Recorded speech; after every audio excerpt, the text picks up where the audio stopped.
تجلیات نبوت پارٹ 8 اعوذ باللہ من الشیطان الرجیم بسم اللہ الرحمن الرحیم۔ ان کاموں کے علاوہ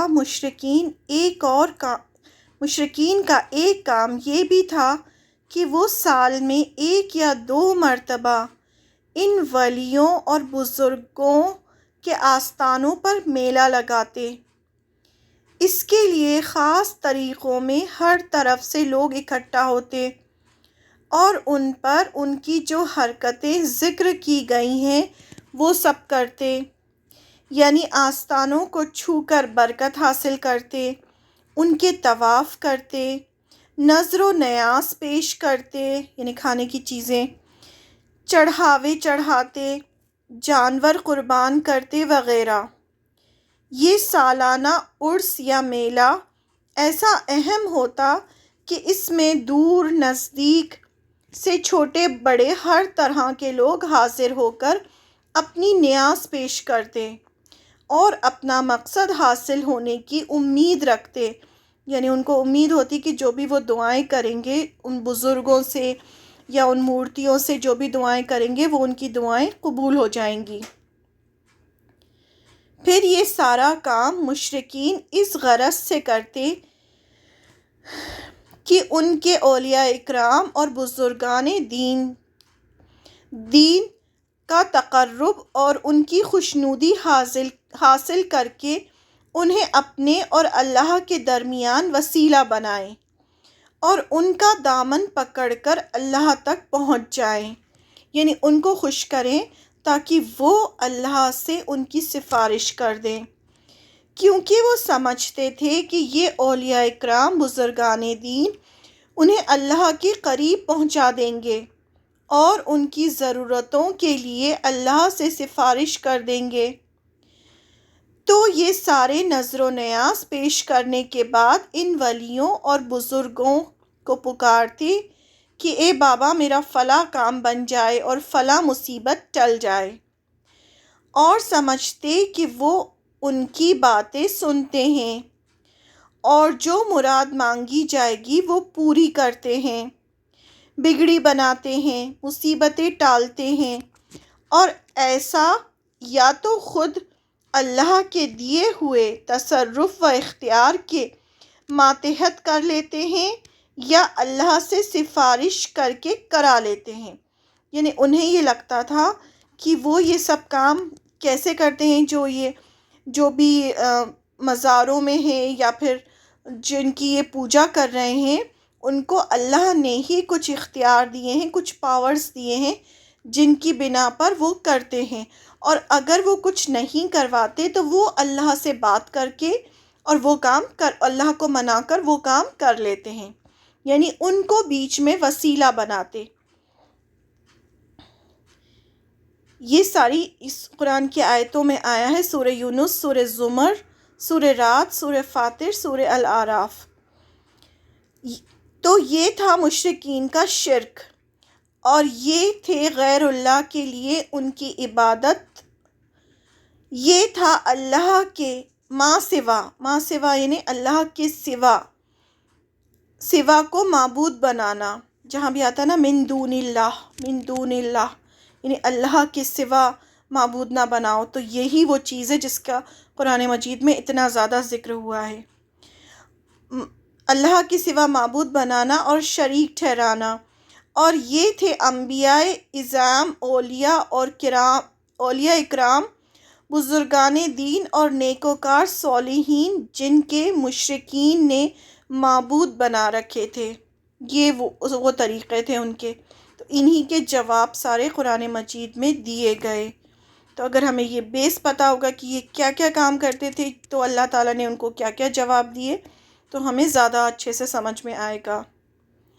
اب نبی کریم صلی اللہ علیہ وسلم جو توحید کی دعوت لے کر اٹھے تھے اور اللہ کے سوا ہر معبود کو چھوڑنے کا مطالبہ کر رہے تھے، تو مشرکین پر یہ بات بہت گراں گزری، یعنی مشرکین کو یہ بات بالکل اچھی نہیں لگی۔ ٹھیک ہے ایک اللہ کی بات کرو لیکن یہ سب بھی ہیں، ان کو یہ مت کہو کہ یہ سب جو ہے ان کے پاس کوئی پاور نہیں ہے، وہ یہ کہتے تھے۔ انہیں یہ مطالبہ بہت بھاری اور غلط محسوس ہوا۔ انہوں نے کہا، یہ کوئی سازش ہے جو اندر سے کچھ اور باہر سے کچھ اور ہے۔ یہ کیا بات ہے کہ ان سارے معبودوں کی جگہ ایک معبود بنا ڈالیں، یعنی ان سب کو ہٹا دیں ہم اور صرف ایک اللہ کی عبادت کریں۔ یہ تو عجیب چیز ہے۔ اور ان کے بڑوں کا ایک گروہ اٹھا کہ چلو اور اپنے معبودوں پر ڈٹ جاؤ، یعنی یہ چیز چھوڑنا نہیں ہے ہم کو، یہ ان کے بڑوں نے کہا، ایک گروہ نے کہا۔ یقیناً یہ کوئی سوچا سمجھا منصوبہ ہے، یعنی ان کو ایسا لگا کہ یہ کوئی پلاننگ چل رہی ہے ہمارے معبودوں کو ہٹانے کی۔ ہم نے تو ایسی بات کسی اور ملت میں سنی ہی نہیں، یہ گڑی ہوئی بات ہے۔ گڑی ہوئی بات کا مطلب ہوتا ہے اپنے دل سے کوئی بات کہہ دینا، جبکہ یہ ہم نے کہیں بھی نہیں سنا کہ سارے جتنے بھی ہیں جو ہیں جن کی یہ لات عزیٰ منات ان سب کی پوجا کرتے تھے، ان کی پوجا نہ کریں۔ یہ سورہ صاد کی آیت ہے۔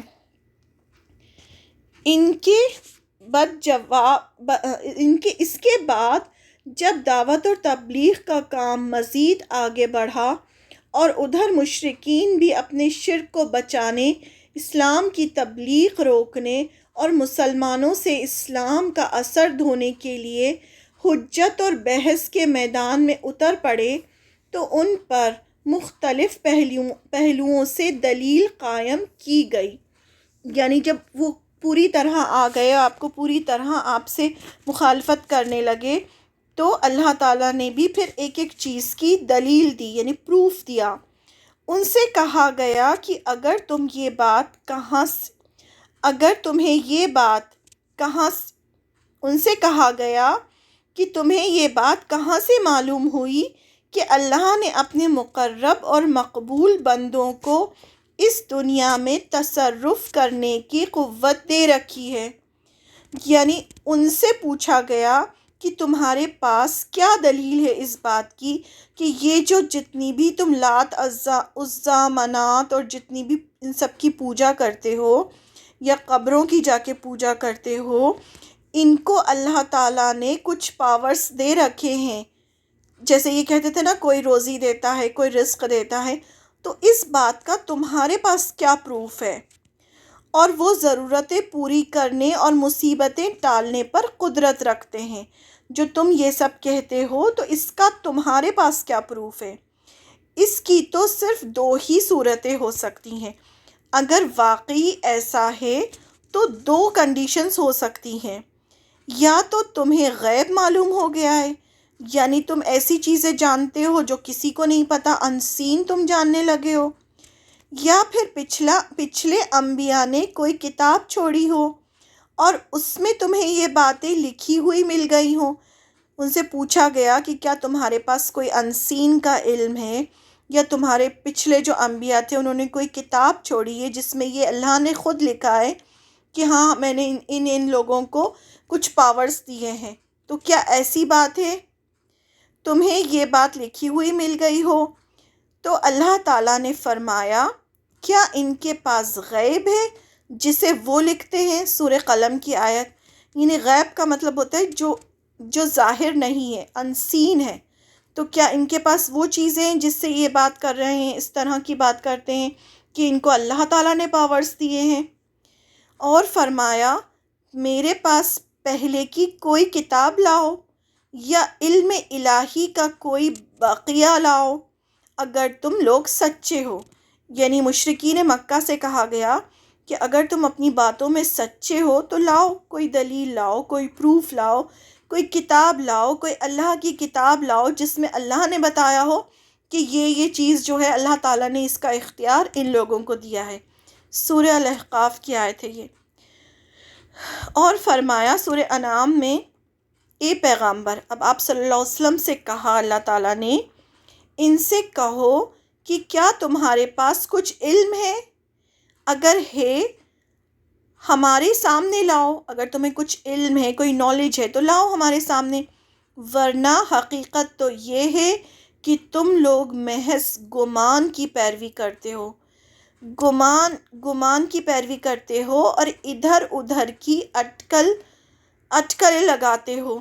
یعنی گمان کیا ہوتا ہے؟ انسان کا اپنے دل سے کچھ بھی گمان کچھ بھی سوچ لینا اور کچھ بھی اس کو ڈیسائیڈ کر لینا کہ ہاں ایسا ہوگا ویسا ہوگا، بنا کسی پروف کے، بنا کسی ثبوت کے، بنا کسی کتاب کے، اپنے مرضی سے کچھ بھی دماغ میں بٹھا لینا کہ یہ چیزیں ہیں، اس کو گمان کہا جاتا ہے. چونکہ یہ بات مشرکین بھی تسلیم کرتے تھے کہ انہیں نہ تو غیب کا علم ہے، انہیں پتہ تھا کہ انہیں غیب کا کوئی علم نہیں ہے، انسین کا کوئی علم نہیں ہے، نہ انبیاؤں کی کتابوں میں سے کسی کتاب میں انہیں یہ بات ملی ہے، انہیں یہ بھی پتہ تھا کہ ہمارے پاس اس چیز کا کوئی پروف نہیں ہے. اس لیے انہوں نے نہایت صفائی سے کہا کہ ہم نے اپنے باپ دادا کو جس بات پر پایا ہے اسی کی پیروی کر رہے ہیں. بس ان کے پاس جب کوئی جواب نہیں ملا تو انہوں نے کیا کہا کہ ہمارے باپ دادا بھی ایسا کام کرتے تھے، اس لیے ہم بھی ایسا کام کرتے ہیں، جس کا ذکر اللہ تعالیٰ نے سورہ لقمان میں کیا کہ انہوں نے ایسا کہا. پھر سورہ زخرف میں بھی اس کا ذکر کیا گیا، اور یہ کہ ہم نے اپنے باپ دادا کو ایک امت پر پایا ہے، اور امت یعنی ایک طریقے پر پایا ہے، ہم بھی انہی کے ڈگر پر چل رہے ہیں. یعنی ہم نے اپنے باپ دادا کو یہ سب کرتے ہوئے دیکھا ہے، اس لیے ہم یہ کام کر رہے ہیں. اب یہ تو آیت بہت آتی ہے کہ ہم نے اپنے باپ داداؤں کو دیکھا، لیکن ہمیں یہ سمجھ میں نہیں آتا کہ یہ انہوں نے ایسا کیوں کہا. جب ہم سیرہ پڑھتے ہیں تب ہمیں پتہ چلتا ہے کہ ان سے یہ کہا گیا تھا کہ پروف لے کر آؤ، اس کے جواب میں انہوں نے کہا کہ ہم نے اپنے باپ دادا کو یہ سب کرتے ہوئے دیکھا ہے. تو جب ہم سیرہ پڑھتے ہیں تو ہمیں اور اچھی طرح قرآن کی ڈیپ انڈرسٹینڈنگ ہوتی ہے، اور اب سیرہ پڑھنے کے بعد اگر قرآن کا ترجمہ سننا شروع کریں گے تو انشاءاللہ ویسے ہی آپ کو سمجھ میں آنا شروع ہو جائے گا سب کچھ. بہت زیادہ قرآن میں بہت زیادہ تفسیر کی بھی ضرورت نہیں ہے. پھر اس کے جواب سے جب مشرکین کی جہالت اور بے بسی کھل گئی تو ان سے کہا گیا کہ دیکھو، اب اس سے تو جہالت ہی نظر آتی ہے نا، کہ بنا کسی بات کے صرف یہ کہہ دینا کہ ہمارے باپ دادا ایسا کرتے تھے. ابھی بھی آپ دیکھیں بہت سارے لوگ بدعت کرتے ہیں. بدعت کا مطلب ہوتا ہے جو دین میں ہے ہی نہیں، اپنی مرضی سے انوویشن کر کے بہت ساری چیزیں نئی نئی ایجاد کر لینا. اور جب ان سے کہا جاتا ہے کہ دیکھو یہ کام مت کرو، یہ کہیں نہیں لکھا ہے کہ ایسا کام کرنا ہے، تو وہ بھی یہی جواب دیتے ہیں کہ ہم نے تو ہمارے باپ دادا بھی ایسے ہی کرتے تھے، ہم نے بچپن سے یہ دیکھا ہے، اس لیے ہم یہ کام کرتے ہیں. تو یہ سیم جو جواب ہے ابھی بھی ملتا ہے ہمیں. اس جواب سے جب مشرکین کی جہالت اور بے بسی کھل گئی تو ان سے کہا گیا کہ دیکھو، تم لوگوں کو تو نہیں معلوم لیکن اللہ جانتا ہے، اللہ کو سب چیز پتہ ہے. سورہ نحل کی آیت ہے یہ. اس لیے اس کی بات سنو، وہ تمہارے ہی شرکا کی حقیقت بتاتا ہے، جس کو تم یہ اللہ کے ساتھ شریک ٹھہرا رہے ہو، اللہ کے پارٹنرز بنا رکھے ہیں تم نے، کہ ایک رزق دے رہا ہے، ایک اولاد دیتا ہے، ایک مصیبت ٹالتا ہے. یہ سب تم نے اللہ کے ساتھ اتنے لوگوں کو جو کھڑا کر رکھا ہے، ان کی حقیقت تمہیں اللہ ہی بتائے گا. بے شک اللہ کے ماں سوا، یعنی اللہ کے سوا جن کو تم لوگ پکارتے ہو وہ تمہارے جیسے ہی بندے ہیں. یعنی اگر جو قبروں میں بھی ہیں، جو بھی ہیں، وہ تمہارے جیسے ہی ہیں. سورہ الاعراف کی آیت.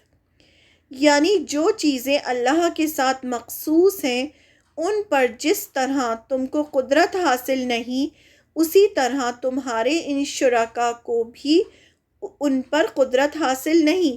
یعنی تم اگر کوئی کام نہیں کر سکتے تو یہ کام بھی نہیں، یہ جن کی تم عبادت کر رہے ہو یہ بھی وہ کام نہیں کر سکتے. بس تم اور وہ دونوں بے بس ہونے اور قدرت نہ رکھنے میں یکساں اور برابر ہو. یعنی تمہیں بھی اس چیز کی قدرت نہیں ہے، اور جس کی تم عبادت کر رہے ہو ان کو بھی یہ قدرت نہیں ہے کہ وہ تمہیں اولاد دے یا رزق دے یا مصیبت ٹالے، وہ نہیں کر سکتے ایسا. اس لیے اللہ نے ان کو چیلنج کیا. کیا چیلنج کیا؟ یعنی اگر تم سچے ہو تو ذرا ان کو پکارو اور وہ تمہاری مراد پوری کر کے دکھا دیں۔ پکارو ان کو، کیا مراد پوری کرتے ہیں وہ؟ یہ اللہ تعالیٰ، اب سوچے اللہ تعالیٰ قرآن مجید کے ذریعے ان سے ڈائریکٹ بات کر رہے ہیں کہ ٹھیک ہے پکارو ان کو، کیا مراد پوری کرتے ہیں وہ۔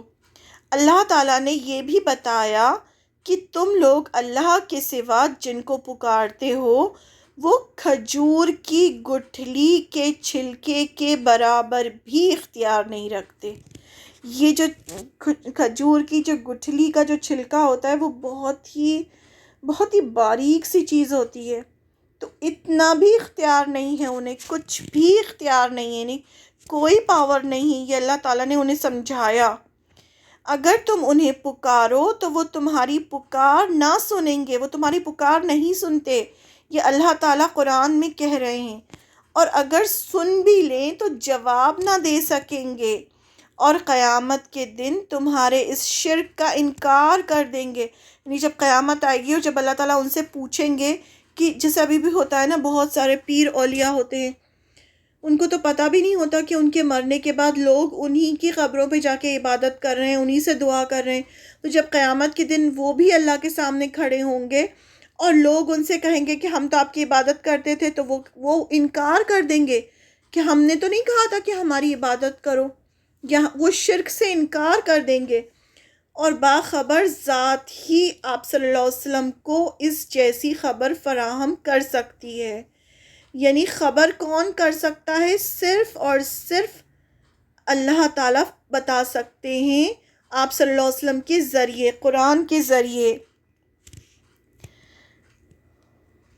یعنی اللہ جانتا ہے اور ہر چیز کی خبر رکھتا ہے، لہٰذا اس نے جو یہ بات بتائی ہے تو یہ صحیح ہے۔ یعنی تمہیں جو بھی یہ سب باتیں بتائی جا رہی ہیں وہ سب صحیح ہیں، سچی ہیں، اللہ تعالیٰ کی طرف سے تمہیں باتیں کہی جا رہی ہیں۔ کوئی اس کے بجائے کچھ اور بتائے تو وہ غلط ہے۔ یعنی جو آپ صلی اللہ علیہ وسلم فرما رہے ہیں یہ سب باتیں سچی ہیں، اور کوئی بات اگر کوئی آ کے کہے گا تو وہ غلط ہوگی۔ اللہ کے سوا، سورہ نحل کی آیت ہے، اللہ کے سوا جن کو یہ لوگ پکارتے ہیں وہ کچھ پیدا نہیں کر سکتے بلکہ خود پیدا کیے گئے ہیں۔ یعنی جن کو بھی انسان پکارتا ہے ان کو بھی اللہ نے ہی پیدا کیا ہے، وہ مردہ ہیں، زندہ نہیں ہیں، اور وہ یہ بھی نہیں جانتے کہ کب اٹھائے جائیں گے۔ یعنی انہیں تو کسی چیز کی خبر نہیں، وہ مردہ ہیں، زندہ نہیں ہے۔ سورہ نحل کی آیت ہے۔ اور فرمایا یہ ایسے لوگوں کو شریک ٹھہراتے ہیں جو کچھ بھی پیدا نہیں کرتے بلکہ خود پیدا کیے جاتے ہیں۔ بہت ساری قرآن شریف میں بہت ساری اس طرح کی آیتیں ہیں، تو وہ اسی وجہ سے ان کو جواب دیا جا رہا ہے، جو مشرکین مکہ تھے ان کو یہ جواب دیا جا رہا ہے۔ یہ ایسے لوگوں کو شریک ٹھہراتے ہیں، شریک ٹھہرانے کا مطلب اللہ کے برابر لا کے کھڑا کر دینا اور ان کی عبادت کرنا۔ شریک ٹھہراتے ہیں جو کچھ بھی پیدا نہیں کرتے بلکہ خود پیدا کیے گئے ہیں، اور جو نہ ان کی مدد کرنے کی طاقت رکھتے ہیں اور نہ ہی خود اپنی مدد کر سکتے ہیں۔ یعنی ان کی بھی کوئی مدد نہیں کر سکتا، اپنی خود کی مدد نہیں کر سکتے۔ اگر وہ اتنا ہی ہوتا تو وہ خود زندہ ہو جاتے یا کھڑے ہو جاتے یا بات کرنے لگتے، کچھ تو کرتے، وہ کچھ تو ہوتا۔ اور فرمایا اور ان لوگوں نے اللہ کے سوا ایسے لوگوں کو معبود بنا رکھا ہے، سورہ فرقان کی آیت، جو کوئی چیز پیدا نہیں کرتے بلکہ خود پیدا کیے جاتے ہیں، اور جو اپنے لیے بھی نفع اور نقصان کے مالک نہیں۔ یعنی وہ خود نہ تو اپنا نفع کر سکتے ہیں، نہ اپنا نقصان کر سکتے ہیں، نہ ہی موت اور زندگی اور مرنے کے بعد زندہ کیے جانے کا اختیار رکھتے ہیں۔ یعنی ایک بار مرنے کے بعد وہ کسی کو زندہ بھی نہیں کر سکتے، ان کے پاس کوئی بھی پاور نہیں ہے۔ اگر قبر کی بات کریں تو قبر والوں کے پاس کوئی پاور نہیں ہے، یہ اللہ تعالیٰ نے ہمیں قرآن مجید سے بتا دیا۔ اب جس کو یہ مورتیاں تراشتے تھے جیسے لات عزیٰ منات، اس کو تو یہ بناتے تھے نا اپنے ہاتھوں سے، تو یہ تو بنائی ہوئی چیز ہے، بلکہ پیدا نہیں، اپنے نفع نقصان کا بھی مالک نہیں کر سکتے، مالک نہیں ہے وہ، مطلب کچھ بھی اختیار نہیں ہے ان کے پاس، بنائی ہوئی چیزیں ہیں یہ سب۔ پھر جب اللہ نے ان شرکا کی بے بسی اور لاچاری بیان کر ڈالی، بتا دیا کہ تمہارے یہ جتنے بھی جو مورتیاں ہیں اور جو تم نے آستانے بنا رکھے ہیں اور جو قبریں بنا رکھی ہیں، یہ سب تو خود بے بس اور لاچار ہیں، یہ سب تمہاری کوئی مدد نہیں کر سکتے۔ پھر جب اللہ نے ان شرکا کی بے بسی اور لاچاری بیان کر ڈالی اور بتلا دیا کہ مشرکین کی وہ کسی بھی گمان کردہ چیز پر قدرت نہیں رکھتے، تو اس کا نتیجہ بھی بتلایا کہ ان کو اپنی ضرورت کے لیے پکارنا اور ان سے کوئی مدد رکھنا بالکل باطل اور فضول ہے۔ یعنی اگر تم ان پر یقین کرو گے، یہ جو جھوٹے خدا ہیں، ان کو پکارو گے، ان سے کچھ امید کرو گے، تو یہ بالکل فضول ہے۔ یعنی تمہیں ان سے کوئی جواب نہیں ملے گا، یہ تمہاری کوئی مراد پوری نہیں کر سکتے، یہ تو خود لاچار ہیں، اس کا قطعاً کوئی فائدہ نہیں ہے۔ یعنی تم ان کو زندگی بھر پکارتے رہو، جیسے کسی ڈیڈ فون پر ہم زندگی بھر بات کرتے رہیں اور اس سے ہم یہ چاہیے، ہمیں وہ چاہیے، لیکن ادھر تو کوئی ہے ہی نہیں سننے والا۔ تو اس کی اگزامپل بالکل اسی طرح ہے۔ اللہ نے ان کے لیے بہت ہی دلچسپ مثالیں بیان کی، کچھ اللہ تعالیٰ نے اگزامپلس دے کے ان کو اور سمجھایا۔ ایک جگہ فرمایا سورہ رعد میں، اور یہ لوگ اللہ کے سوا جن کو پکارتے ہیں وہ ان کی پکار کا قطعی کوئی جواب نہیں دے سکتے۔ یہ اللہ تعالیٰ نے سورہ رعد میں فرمایا، مگر جیسے کوئی شخص پانی کی طرف اپنی دونوں ہتھیلیاں پھیلا دے کہ وہ پانی اس کے منہ میں آ جائے، حالانکہ وہ منہ میں نہیں آ سکتا۔ اگر کوئی ہاتھ پھیلائے، جیسے دعا کر رہا ہے، وہ ہاتھ پھیلائے کہ پانی جو ہے اس کے ہاتھ میں آ جائے، تو وہ دعا ہی کرتا رہے گا۔ ان مورتیوں سے مانگنے کا یہی مطلب ہے کہ بس دعا ہی کرتا رہے گا، اسے کچھ نہیں ملے گا، حالانکہ وہ منہ میں نہیں آ سکتا۔ ان کافروں کی پکار سوائے بھٹکنے کے اور کچھ نہیں، مطلب بس وہ کوشش کریں گے کہ ہاں مل جائے، لیکن ان کے ہاتھ میں کچھ بھی نہیں آئے گا، اور وہ اسی طرح سے زندگی بھر دعائیں کرتے رہیں گے۔ اچھا، پھر ایک چیز ہوتی ہے نا، ہمیں لگتا ہے کہ جب دعا کرتے ہیں تو پھر دعائیں تو قبول ہوتی ہیں، سب کی ہوتی ہیں، تو پھر کون دیتا ہے جب انہیں وہ جو چیزیں ہیں جن سے وہ دعا کر رہے ہیں وہ نہیں دیتے؟ تو دینے والا تو اللہ ہے، اللہ سب کو دیتا ہے، چاہے کوئی بھی ہو، کیونکہ اللہ نے سب کو پیدا کیا ہے، تو اللہ سب کی دعائیں سنتا ہے۔ لیکن انسان جو ہے وہ اللہ کا شکر ادا کرنے کی بجائے پھر وہ اور گمراہ ہو جاتا ہے، اور وہ سمجھتا ہے کہ میں نے ان سے قبروں پہ جا کے مانگا اس لیے مجھے یہ مل گیا، تو وہ اور زیادہ اس چیز سے بھٹک جاتا ہے۔ یہ بات بیان کر کے مشرکین سے ذرا سوچنے کے لیے کہا گیا، کیونکہ وہ جانتے تھے کہ اللہ ہی نے ہر چیز کو پیدا کیا ہے، ان کے معبودوں نے کچھ بھی پیدا نہیں کیا۔ یہ الحمدللہ یہ تھا کہ ان کو یہ تو پتہ تھا کہ ہر چیز پیدا کرنے والا اللہ ہے، اور نہ وہ کچھ پیدا کرنے کی طاقت رکھتے ہیں، یہ بھی ان کو پتہ تھا، بلکہ وہ خود اللہ کے پیدا کیے ہوئے ہیں۔ اس لیے ان سے کہا گیا کہ تم نے اللہ کو جو خالق اور قادر مطلب ہر چیز کو کرنے والا، کر گزرنے والا، اور اپنے ان شرکا کو جو مخلوق اور بے بس ہیں، مخلوق یعنی کریشن، جو اللہ تعالیٰ نے کریٹ کی ہیں چیزیں، اور وہ بے بس ہیں، یکساں اور برابر کر دیا۔ یعنی ایک اللہ ہے جو کریٹر ہے، جس نے سب کچھ بنایا ہے، اور ایک ہے جس کو اللہ نے ہی بنایا ہے، تم نے اس کو اور اللہ کو برابر کر دیا۔ آخر یہ کیا بات ہوئی کہ تم اللہ کو بھی پوچھتے ہو اور ان شرکا کو بھی پوچھتے ہو؟ مطلب وہ جو بے بس لوگ ہیں ان کو بھی تم پوچھ رہے ہو، اللہ کو بھی پوچھ رہے ہو، اللہ کو بھی پکارتے ہو اور ان کو بھی پکارتے ہو۔ آخر عبادت اور پکار کے معاملے میں تم نے دونوں کو برابر کیسے کر دیا؟ ان کو سوچنے پر مجبور کیا گیا۔ اللہ تعالیٰ نے فرمایا سورہ نحل میں، کیا وہ پیدا کرتا ہے وہ پیدا نہ کرنے والے کی طرح ہے؟ تم لوگ سمجھتے کیوں نہیں؟ ان کو سمجھایا گیا کہ جو پیدا کرتا ہے اور جو پیدا کیا گیا ہے دونوں چیزیں برابر کیسے ہو سکتی ہیں؟ تم لوگ کیوں نہیں سمجھتے یہ بات؟ سورہ نحل میں اللہ تعالیٰ نے فرمائی۔ جب یہ سوال ان کے سامنے رکھے گئے تو بالکل بھوچکے رہ گئے۔ ان کی ساری حجت بحث جاتی رہی۔ اب ان کے پاس کچھ بچا نہیں تھا کہ اب وہ کیا بحث کریں۔ وہ شرمندہ ہو کر چپ ہو گئے۔ پھر انہیں ایک غلط بات سوجھی۔ وہ کہنے لگے کہ اب انہوں نے کیا سوچا، اب اس کا تو کوئی جواب تھا نہیں ان کے پاس، تو انہوں نے کیا کہا، دیکھو ہمارے باپ دادا سارے انسانوں سے زیادہ عقل مند تھے۔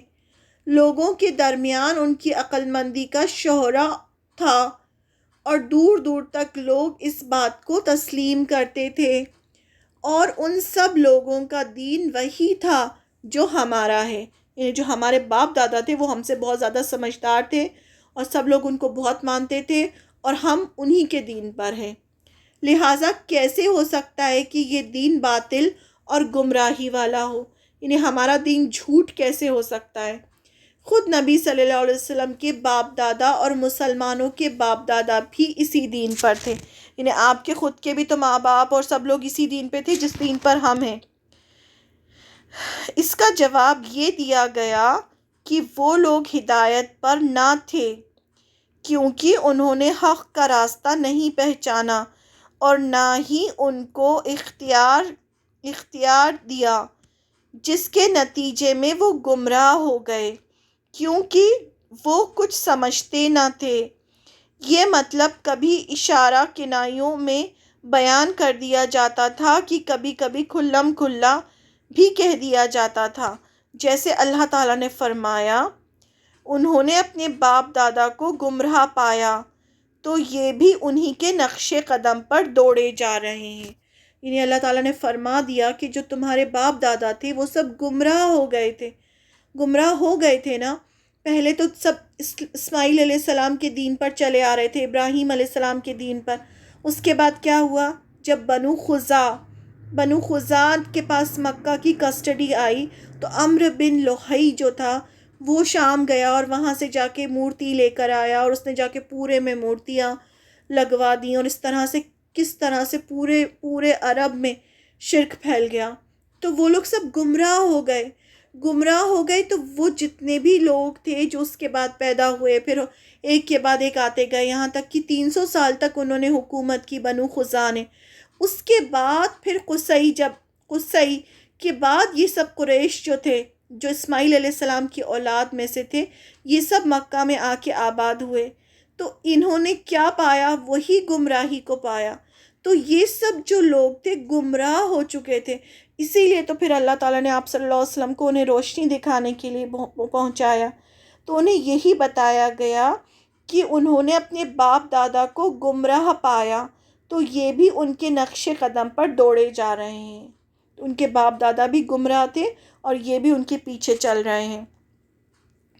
اسی کے ساتھ یہ بات بھی چل رہی تھی کہ مشرکین نبی صلی اللہ علیہ وسلم اور مسلمانوں کو اپنے خداؤں سے ڈرایا کرتے تھے، کہتے تھے تم لوگ ہمارے معبودوں کو بے بس کہہ رہے ہو، ان کی شان میں گستاخی کر رہے ہو، لہٰذا بہت جلد ان کا غضب تم پر نازل ہوگا اور وہ تمہیں بھسم کر دیں گے یا تمہیں خپتی بنا کر رکھ دیں گے، یعنی تمہیں پاگل کر دیں گے۔ جو ہمارے جتنے بھی یہ جو مورتیاں ہیں جن کو تم برا بھلا کہہ رہے ہو، تو اگر یہ تم سے ناراض ہو گئے تو یہ تم کو اور جتنے بھی مسلمان ہو رہے ہیں ان سب پہ غضبناک ہوں گے۔ تو اس طرح سے وہ ڈراتے بھی تھے۔ یہ دھمکی ویسے ہی تھی جیسے پچھلے لوگ اپنے نبیوں کو دیا کرتے تھے۔ پچھلی جو قومیں تھیں، قوم ہود کی جو قوم تھی، قوم عاد، پھر قوم سمود جو صالح علیہ السلام کی قوم تھی، وہ لوگ بھی سب اسی طرح سے اپنے نبیوں سے بات کرتے تھے۔ تو اللہ تعالیٰ نے پھر کیا کیا، سارے نبیوں کے قصے سنائے کہ ہاں تم ایسی باتیں کر رہے ہو نا، تم سے پہلے بھی جو لوگ تھے انہوں نے بھی اپنے پیغمبروں سے یہی باتیں کی جب ان کے پیغمبر نے ان کو خبردار کیا۔ ہم تو یہی کہتے ہیں کہ تمہیں ہمارے بعض معبودوں کی بد دعا لگ گئی ہے۔ یہ سورہ ہود کی آیت ہے، قوم عاد نے کہا تھا ہود علیہ السلام سے۔ اس کے جواب میں مشرکین کو وہ حقیقت یاد دلائی گئی جسے وہ خود رات دن دیکھتے رہتے تھے کہ ان کے یہ معبود نہ تو اپنی جگہ سے ہل سکتے ہیں، نہ ذرا آگے پیچھے ہو سکتے ہیں، نہ خود اپنے اوپر سے کوئی تکلیف دفع کر سکتے ہیں، تو بھلا یہ مسلمانوں کو کیا نقصان پہنچائیں گے یا بھسم کریں گے؟ یعنی خود تو اپنا کچھ کر نہیں سکتے، نہ ہل بھی نہیں سکتے، نہ بات کر سکتے، تو یہ کسی کو کیا نقصان پہنچائیں گے؟ اب یہ اللہ تعالیٰ نے فرمایا سورہ الاعراف میں، کیا ان کے پاؤں ہیں جس سے یہ چل سکتے ہیں، یا ہاتھ ہیں جن سے پکڑ سکتے ہیں، یا آنکھیں ہیں جن سے دیکھ سکتے ہیں، یا کان ہیں جن سے سن سکتے ہیں؟ اے نبی صلی اللہ علیہ وسلم کہہ دو کہ تم لوگ اپنے